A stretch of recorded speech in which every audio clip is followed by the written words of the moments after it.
le CNRD, hein, le CNRD a annoncé son nouveau gouvernement ce mercredi 13 mars 2024 et le secteur de l'éducation a vu de nombreux chamboulements, hein, notamment à l'enseignement préuniversitaire, à l'enseignement supérieur et à l'enseignement technique. On a vu de nouveaux ministres qui rentraient et on a vu de nouveaux visages que nous ne connaissions pas. Alors aujourd'hui, la grande question est de savoir que savons-nous de ces nouveaux ministres-là? Quelles sont les performances antérieures qu'ils ont accomplies? Est-ce que les profils qu'ils présentent rassurent vraiment? Ce sont là les grandes questions qu'on va se poser. Et puis dans une deuxième partie, on parlera de Dr Diaka Sidibé, de son départ de l'enseignement supérieur. Parce que j'ai vu beaucoup d'internautes qui quand même aimaient bien voir cette dame-là à l'enseignement supérieur. Est-ce que le fait de l'avoir enlevé à l'enseignement supérieur était une bonne stratégie? Et également, nous parlerons de Alpha Baka Bari, qui passe de l'enseignement technique à l'enseignement supérieur. Est-ce que le coaching a été bien? Ce sont là autant de questions que nous tenterons de répondre. Mais d'abord, passons à la première question. Que savons-nous de ces nouveaux titulaires des départements ministériels du secteur de l'éducation? On va commencer par M. Jean-Paul Sidi. M. Jean-Paul Sidi, qui est à l'enseignement pré-universitaire. Il est venu en remplacement de M. Guillaume Awing. Alors, que savons-nous de lui, monsieur les chroniqueurs? Alors, M. Sidi, il a un peu le profil un peu identique de M. Guillaume Awing. Hein. C'est un peu comme si on faisait la part belle dans l'enseignement privé. M. Guillaume Awing était directeur d'école privée. M. Sidi Jean-Paul est aussi directeur d'école privée. Alors, ça, ce sont déjà deux éléments qui les relient. Et ce qu'il faut savoir par rapport à M. Sidi, il est non seulement directeur, mais il est aussi cofondateur de l'école Roland Pré de Lambagny. Autrement dit, un entrepreneur. Autrement dit, un entrepreneur, parce qu'il a lui-même reconnu, il a d'abord été diplômé de l'école normale supérieure de Meknes, pardon.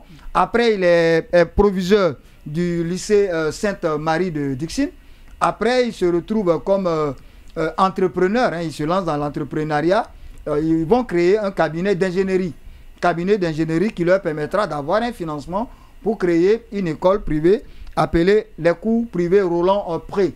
Donc, c'est en tant que directeur de cette école privée et cofondateur de la même école privée qu'il a été nommé en date du 13 mars 2024 à la place de M. Guillaume Awing, jugé sûrement peut-être inefficace par M. Baouri et compagnie. Alors, votre appréciation par rapport à ce nouveau ministre qui vient de faire son apparition? Ça dérange un peu beaucoup, hein, parce que le profil, on s'est dit, mais est-ce qu'on n'a pas suffisamment d'enseignement à l'enseignement supérieur, à l'enseignement à l'ISEC par exemple, où on forme des formateurs. On a une trentaine de DCE et de DPE. On a des cadres qui ont 15, 10, 20 ans à l'enseignement pré-universitaire, qui connaissent tout le mécanisme, qui connaissent les acteurs. Est-ce qu'aujourd'hui, avec le profil que M. Sidi aujourd'hui présente, est-ce qu'il pourra être à la hauteur de cette tâche-là aujourd'hui? Parce que ça interroge quand même. Moi, je crois que des personnes expérimentées, des cadres expérimentés dans le domaine de l'éducation, tout le monde sait que la Guinée en dispose vraiment. La Guinée en a vraiment une belle bretelle. Toutefois, ces ministres-là, ce ministre-là qui vient d'être nommé, moi je crois que il ne faudrait pas beaucoup plus se baser sur son parcours ou son profil. Il faudrait plutôt donner le temps d'apprécier à travers les actes qu'il posera. Parce qu'il y a parfois des ministres, qui, on le sait, qui sont bardés de diplômes. Qui en théorie ont le bon profil. Voilà. Oui. Mais à chaque fois qu'on les met, qu'il est question de mettre la main à la pâte, on voit qu'ils n'ont pas vraiment le savoir-faire. Ils ne sont pas à la hauteur des attentes oui, mais monsieur, surtout que le monsieur, il est carrément inconnu quand même, hein, du bataillon. Est-ce qu'on l'a nommé parce qu'on a trouvé que les anciens ministres qui étaient venus avaient trop d'acquaintance avec les acteurs du milieu, si bien qu'ils ne pouvaient pas prendre certaines décisions? Parce que, figurez-vous, monsieur le ministre va trouver que la plupart sont souvent des amis de promotion, ce sont souvent des amis, des collègues avec lesquels il a eu à évoluer peut-être 10-15 ans. Ce qui rend difficile certaines prises de décision difficiles. Est-ce que le fait d'envoyer quelqu'un qui n'est pas trop dans le sérail de l'enseignement préuniversitaire, est-ce que ce n'est pas pour court-circuiter un peu ces amitiés malsaines qui empêchaient souvent la prise de certaines décisions ou qui occasionnaient souvent des marchés gré à gré. Est-ce que selon vous c'est ça? On ne sait pas à quoi s'en tenir. Oui, ce sont des suppositions. On n'est pas dans l'esprit du président de la République. Le ministre Sedi n'est pas étranger du secteur de l'éducation parce qu'il a été longtemps. Permets-moi de terminer. La seule chose à laquelle on peut se tenir ici, c'est d'accorder le bénéfice du doute. Le bénéfice du doute. Le bénéfice du doute. Parce que jusqu'à preuve du contraire, on n'a pas d'éléments solides sous la main. Lorsque M. Aboubakar Souma du SLEG, il est interrogé, voilà ce qu'il dit. Pour le moment, je ne peux pas dire qu'il peut tenir ou qu'il ne peut pas tenir. C'est lorsqu'il va prendre des décisions allant dans le sens de la qualification de l'éducation. C'est ce que nous recherchons. Et il va plus loin. L'essentiel est qu'il prenne des décisions pédagogiques, administratives et qu'il fasse en sorte que les infrastructures qui n'existent pas dans l'éducation soient effectives. Je vais vous dire une chose, dans ce secteur, la plupart des acteurs se connaissent en fait. Voilà. Donc lorsque quelqu'un aussi introduit qu'Aboubacar Souma reconnaît lui-même ne pas connaître le monsieur, je crois que ça doit interroger monsieur Truc. Je ne dis pas qu'il est étranger, mais je dis que les acteurs, souvent, ils se connaissent et on sait les bons éléments et souvent on sait les mauvais éléments. À l'époque... Moi, je prends la communication de monsieur Aboubacar Souma sur l'angle de la prudence parce que, encore une fois, on dit qu'on ne juge le maçon copié du mur. Oui. Voilà. Donc, il serait imprudent pour nous de faire un jugement prématuré sur ce qui vont être les résultats sous le magistère de monsieur Sedi. Oui. Ce qui est quand même important, c'est que le CNRD est en train, avec ses deux ministres à la tête du ministère de l'enseignement préuniversitaire, est en train de faire un choix. Sinon, il n'y a pas un civil au ministère de la Défense. Il n'y a pas un civil au ministère de, comment est-ce qu'on appelle ça, de la sécurité. Oui. Voilà. Ça veut dire qu'il y a des ministères qui sont très techniques en fait. C'est souvent des gens du Serail qui connaissent le monde qui évolue. Et sinon, généralement, quand on parachute des éléments, ça finit en catastrophe. Et mieux, le CNRD se réserve aujourd'hui de choisir au sein même du département directement, mais quand même, il prend des gens qui ont quand même de l'expérience dans le secteur de l'éducation. Sauf qu'entre les deux, je crois que M. Sedi est plus vieux dans la chose que... Mais il est plus sage d'ailleurs. Moi, j'ai eu la chance de le rencontrer le 22 juillet 2022. C'est le deuxième élément que j'allais... Nous sommes croisés sur un plateau de studio dans un média de la place où on a discuté. J'ai senti que c'est un monsieur c'est le deuxième élément que j'allais... Qui est très sage quand il parle. Il prend le temps de parler, il prend le temps de réfléchir avant d'avancer des mots. Il ne crée pas de brèche. Et c'est souvent la différence avec... Il me rappelle d'ailleurs à feu Gandhi Faraghi Tunkara, voilà, le fondateur personnel de l'université Mercure. Donc, je vois ici un monsieur sage, contrairement à monsieur Guillaume, contre qui je n'ai rien, mais que je trouvais vraiment... un peu trop mobile par rapport au... Non, sa mobilité n'était pas un problème, mais... Mobile, c'est un peu le mot... émotionnel. Le sang chaud, voilà. Un peu émotif, voilà. Et un ministre, parfois, on disait même que c'est un ministre blogueur. Des ministres blogueurs. Un ministre blogueur. Du CNRD. Oui. Je pense qu'il avait tellement de questions, il y a tellement de questions, tellement de problèmes à régler au sein de ce département-là, auxquels il fallait s'en tenir que d'aller dans les classes ça et là et puis nous vendre des formules souvent qui ne tiennent pas. Moi, je me rappelle de sa dernière sortie pendant la CAN où il nous vendait le chiffre 7. Mais voilà, on sait un peu ce qui a été le résultat du Sili. Donc, cela veut dire que... oui, non, écoutez, cela veut dire qu'à un moment donné, il faut se rendre à l'évidence et puis s'attacher à l'essentiel. Donc, ce n'est pas une affaire de technicien. C'est fondamental. Ce n'est pas une affaire de technicien du milieu. C'est dit, je ne suis pas d'accord de ceux-là qui pourraient penser qu'ils ne connaissent pas le secteur de l'éducation. Oui, mais attendez, monsieur, il n'a pas géré... Il n'a pas géré un département ministériel. Il n'a pas géré une DCE. Il n'a pas géré une DPE.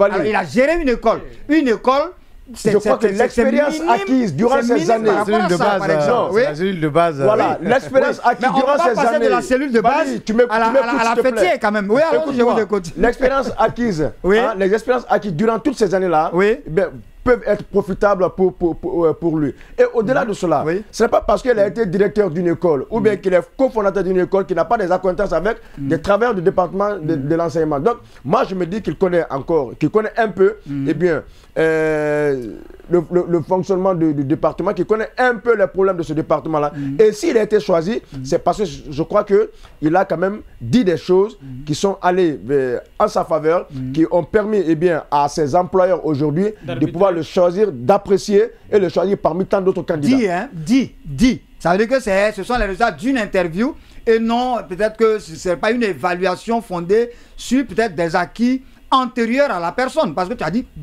Tu n'as pas dit fait. Donc, peut-être que c'est... On veut miser comme... qu'est Sainte-Marie. Oui, allons-y. C'est qu'est Sainte-Marie dans l'enseignement pré-universitaire en Guinée aujourd'hui. C'est qu'est Sainte-Marie, hein. On sait aujourd'hui c'est qu'est le cours Roland Pré. Non, c'est une école privée. Oui, même l'école. Prenez les résultats. Prenez les résultats, M. Maoumi. Prenez les résultats des écoles privées. Les écoles privées sont plus performantes que l'enseignement. Il n'est plus à Sainte-Marie. Je dis bien, c'est qu'a été Sainte-Marie. Mieux. Voilà. Mieux. Et aujourd'hui, le cours Roland Pré également est des établissements. Sainte-Marie recrute avec une moyenne de 12 de moyenne. On va apprécier le ministre. C'est élitiste en fait. Lorsque vous recrutez les enfants sur la base de 12 de moyenne, je pense que là, vous ne faites qu'accompagner des élèves, vous ne les enseignez plus. Comparativement à des gens qui prennent des élèves avec des bases de 7 de moyenne, de 8 de moyenne, de 5 de moyenne, qui doivent les faire remonter jusqu'à 10 de moyenne, monsieur, ne nous balancez pas la farine depuis des années. Il a quand même été responsable à Sainte-Marie. Il a été responsable. Ça n'en fait pas le meilleur profil, monsieur Cabinet. Bon, ça c'est toi qui le dis. Voilà. Écoutez, peut-être qu'on a voulu faire la même expérience qu'avec Bakabari, par exemple, qui est venu du privé, qui semblait avoir fait du bon travail, monsieur Cabinet. Mes vœux de plein succès à monsieur Jean-Paul Seydi. On ne peut que lui souhaiter cela, mais on ne fait cadeau à personne. S'il réussit le pari d'une éducation de qualité que nous revendiquons dans ce pays, ce serait à l'avantage de ces milliers d'élèves, n'est-ce pas, qui aujourd'hui sont en train de perdre d'espoir parce que, n'est-ce pas, ce secteur-là est mal gouverné. Mais je voudrais dire quoi aussi à NRD? Ce n'est pas le fait d'avoir limogé M. Guillaume Awing qui nous réjouit davantage, mais nous vous exigeons, n'est-ce pas, comment je vais dire d'ailleurs, un audit, n'est-ce pas, de la gestion de M. Guillaume Awing. Parce que sa gestion a été catastrophique à la tête du ministère de l'Enseignement préuniversitaire et de l'Enseignement. Écoutez, mais ce n'est pas pour rien, à la suite de la dissolution du gouvernement, il y a un communiqué quand même dans lequel on parlait du gel de... Évidemment. Donc moi je pense que le profil de M. Jean-Paul Seydi ne pose pas problème. C'est un monsieur qui a fait vraiment carrière dans le domaine de l'éducation. Mais sauf que maintenant, ces derniers temps, n'est-ce pas, les cadres de l'enseignement privé sont en train de prendre du pouvoir sur le MEPUA, au grand détriment de ceux qui ont fait vraiment une carrière dans l'administration publique et qui normalement sont formés tous les échelons de l'administration publique. Mais pour quel résultat? Donc je pense que... la question aujourd'hui que je vais me poser, la question que je me pose aujourd'hui, M. Cabinet, est-ce que c'est un désaveu pour les cadres de l'administration publique du secteur de l'éducation? Lorsque ces cadres-là ne sont jamais conduits à conduire la tête de l'éducation. Pour la plupart... M. Maoumi, vous n'avez pas la parole. M. Maoumi, vous n'avez pas la parole. M. Valli, Keïta a la parole. Je pense que c'est une question très intéressante.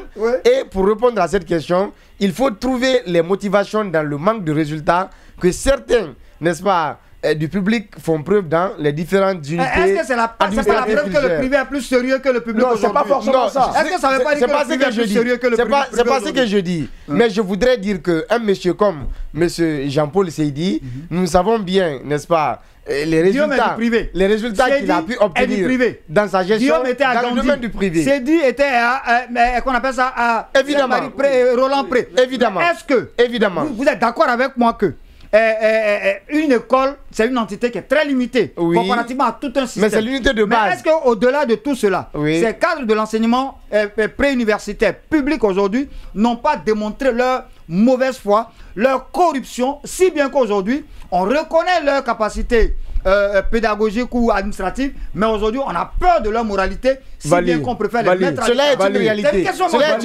Cela est une réalité. Mais au-delà de tout ce que je viens de dire, M. Valli, je voudrais terminer sur le profil de M. Seydi. Je voudrais dire que nous attendons beaucoup plus de lui, des actions concrètes en faveur, n'est-ce pas, de l'école guinéenne. Et cela va tout d'abord par il doit commencer d'abord par s'attaquer sur cette question liée, n'est-ce pas, au contractuel. Je pense que là-dessus, il doit véritablement agir parce que nous sommes dans une perspective de crise qui, n'est-ce pas, affecterait même les bases du programme. Et ce qui est énervant dans tout cela, lorsque on fait les bilans, les analyses des échecs ou des réussites aux examens nationaux, on ne tient pas compte du fait que les enfants de l'intérieur du pays sont souvent laissés pour compte.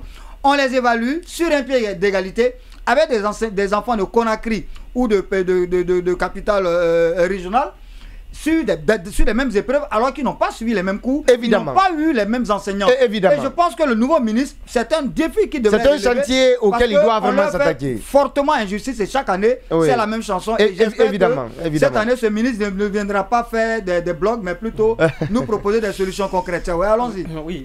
Et moi je pense que le nouveau ministre, je ne le connais pas personnellement. Je le disais à tout le monde, est-ce qu'on peut nommer aujourd'hui un ministre à l'éducation que moi je ne connais pas? C'est la question que beaucoup se sont posées. Hein. Mais dès qu'on l'a nommé, j'ai entendu son nom, je pensais que c'était un diaspora, entre guillemets, qu'on a nommé au département. Et après, je me suis rendu compte qu'il est en Guinée ici, qu'il gère une école privée. J'ai fait cette comparaison entre lui et Guillaume. Mais je pense qu'il faudrait qu'on soit clair. L'éducation aux professionnels de l'éducation. Puisque un ministre qui vient, il doit pouvoir maîtriser le système éducatif. On entend par système éducatif la pédagogie, on entend par système éducatif la didactique, on entend par système éducatif et la gouvernance scolaire et la gestion du système de façon générale. Mais parce qu'il faut rappeler, M. Valikone, je ne veux pas vous interrompre, mais il faut rappeler aux uns et aux autres que lorsqu'on parle de système, on ne s'en tient pas qu'au pré-universitaire. Parce que le pré-universitaire va impacter sur les deux autres éléments en fait, du système, c'est-à-dire le supérieur et le professionnel. Bon, donc, quelle est la mission fondamentale d'un ministre de l'Éducation? C'est la formation d'un citoyen modèle. Oui. Et pour former un citoyen modèle, il faut savoir ce que c'est que la formation. Mais ici, en Guinée, on confond souvent l'instruction, la formation et l'éducation. Et ce qui nous intéresse ici, c'est l'éducation. Mais est-ce que le ministre qui est venu, il est un éducateur? Il est un professionnel de l'éducation. Est-ce qu'il sait ce que c'est que la pédagogie? Est-ce qu'il sait ce que c'est que la didactique? Est-ce qu'il sait ce que c'est que l'évaluation d'un programme? Mais est-ce qu'il a fait des études dans le cadre, n'est-ce pas, de la qualification il est diplômé de Meknès, l'école normale supérieure de Meknès. Non, il a fait, c'est un homme de lettres. Voilà, c'est un homme de lettres. Oui. Mais je ne sais pas. Vous savez, on peut parler le français sans pouvoir enseigner le français. Oui. Il ne faudrait pas qu'on pense que parce qu'on a été directeur général d'un complexe scolaire qu'on est acteur du système éducatif. Non, le directeur général même, ses prérogatives sont limitées. Oui. Mais moi, je voudrais voir quelqu'un au MEPIA qui a été, par exemple, directeur des études, qui a été proviseur, qui a été DP ou DC, qui a travaillé à l'inspection générale. Qui a gravi tous les échelons. Tous les problèmes du système. Il sait ce que le censeur fait, il sait ce que le DPE fait. Vous savez, en Guinée, le privé et le public, c'est deux mondes différents. La manière dont on gère les écoles privées. Oui, mais est-ce que le public n'a pas, les cas du privé, n'ont pas montré leur incapacité, si bien que l'État soit tout le temps obligé d'aller récupérer au privé? Ce que je veux dire, c'est que la manière dont les écoles publiques sont structurées, ce n'est pas de la même manière que les écoles privées sont structurées. Parce que, alors que toutes les écoles sont régies par les lois de l'État. Maintenant, qu'est-ce que je veux dire en résumé? Pour moi, on a fait, parce que jusqu'à présent je ne connais pas le monsieur, c'est un préjugé. Pour moi, on s'est trompé sur la personne. En tout cas, le profil ne rassure pas. On peut se rattraper. Il ne faut pas se mentir, le profil ne rassure pas. Pour se rattraper, qu'est-ce que le CNRD doit faire? Ils doivent nommer un technicien comme secrétaire général. Ils doivent nommer un bon inspecteur général de l'éducation, un bon chef de cabinet. Donc, de bons techniciens autour de nos ministres. C'est-à-dire que le ministre a la vision. Maintenant, il faut les bons techniciens pour mettre en œuvre cette vision. Le management. Donc on espère que M. Sidi... Ce n'est pas un problème de management, c'est un problème de connaissance profonde. Puisqu'il s'agit de l'éducation. Il faut connaître. Maintenant, c'est ce qui a manqué à Guillaume. Guillaume est venu du secteur privé. Et son cabinet était essentiellement composé des cadres venus, n'est-ce pas, des écoles privées. Donc, oui, mais il a étudié beaucoup de techniciens du MEPIA. Non. Beaucoup de le cabinet. Son cabinet, il n'y avait pas de technicien au cabinet. Il n'y avait pas de technicien au cabinet. Il ne faudrait pas que lui aussi, qu'il dise qu'il est venu. Et un cabinet qui doit d'ailleurs partir avec lui. Entouré par les cadres du privé, là, il va. Oui, parce que vous savez, le problème avec les cabinets, c'est quoi aussi? Le problème, c'est que le cabinet, au-delà d'être un bon technicien, il faut que le responsable ait la confiance en eux. Mais aujourd'hui, c'est le problème au MEPIA. Au MEPIA, il y a beaucoup de cas qui traînent des casseroles. Comment voudrez-vous des résultats au sein du département dans lequel le ministre ne se parle pas avec son secrétaire général? C'est compliqué. Quel est le cerveau du département?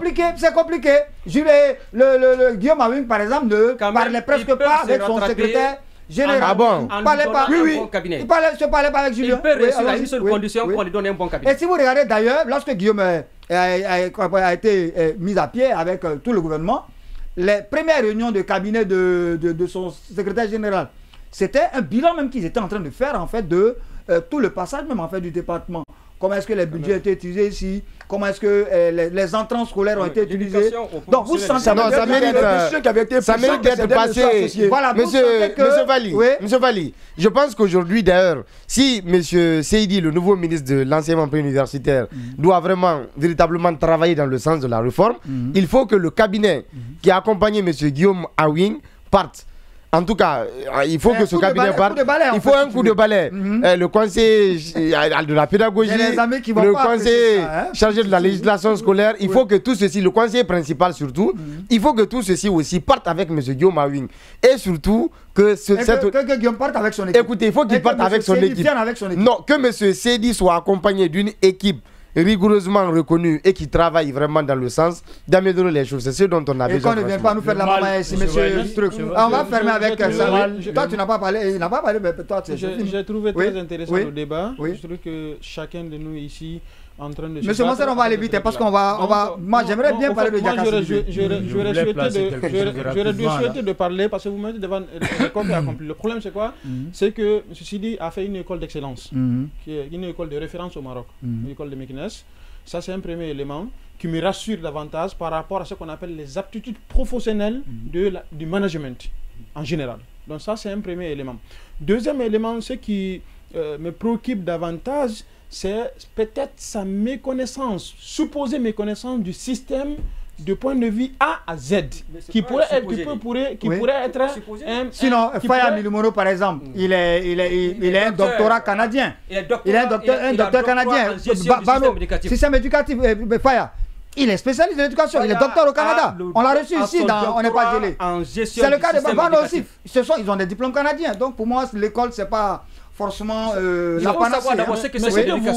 Ce que nous oublions en Guinée, ce n'est plus un problème aujourd'hui d'homme, mais c'est un problème d'homme éthique. Pour moi, le choix de ce monsieur, le monsieur a fait preuve partout il est passé que c'est un homme éthique. C'est un homme rationnel. En tout cas, moi, on me dit qu'il est rigoureux. Exactement. On me dit qu'il est rigoureux. Il est très rigoureux. Et par rapport à son background ici, il est là. Et c'est quelque chose qui est très sage, qui a une capacité d'analyse, d'absorber les situations. Mais il est prudent quand même quand il parle surtout. Exactement. C'est ça, c'est un cadre aguerri. Merci. Donc ça, c'est un atout. Moi, ce qui m'a un peu surpris, c'est que c'est un monsieur aussi qui est très laïque. Et moi-même, j'ai été interpellé. Ah, monsieur Mansaré, vous aurez le vrai défi parce que le monsieur qui vient ne serait pas en l'aise avec la question de voile, avec la question du système franco-arabe, avec tout ce qui s'ensuit. Et je profite ici. Si donc, il est comme moi, on est tellement laïque qu'on a l'impression qu'on Exactement. Donc, je me réserve, si vous me permettez. Oui. Moi, j'ai apprécié deux choses chez M. Guillaume Awing. Premièrement, il a crédibilisé les examens en Guinée, il faut le reconnaître. Mais comment il a fait? Encore faisant. Laissez-le parler. Encore parler. Encore faire les moins des étudiants pour ça dépend de ce que vous appelez crédibilité, M. Mansaré. En emprisonnant les inspecteurs. Encore faire les moins des étudiants en les séquestrant. Pour avoir des super lauréats en Guinée. Il a emprisonné les inspecteurs. On sait maintenant que Monsieur Balikone, liberté d'expression, M. est l'aubaine les lauréats guinéens. Avant l'arrivée de Guillaume Awing, nos lauréats étaient incapables d'avoir 10 et 11 de moins de donc avec l'arrivée de Guillaume, son arrivée, ça a mis fin à cette bêtise. Félicitations à M. Guillaume Awing. Ça, je le reconnais. Ça, c'est le premier. Deuxième élément. Exactement. Quand la question de boursier franco-arabe se posait, il a été mal informé. Quand il a été interpellé, il écoute, il a rétabli ces jeunes-là. Et que ça donne il y a ces jeunes-là aujourd'hui qui doivent faire des grandes écoles au Maroc issues de franco-arabe. C'est pas Guillaume qui gère sa bourse. Non, je dis c'est lui, la présidente qui avait confié la gestion. Mansaré, on aurait bien aimé continuer la causerie. On va revenir là-dessus le samedi prochain.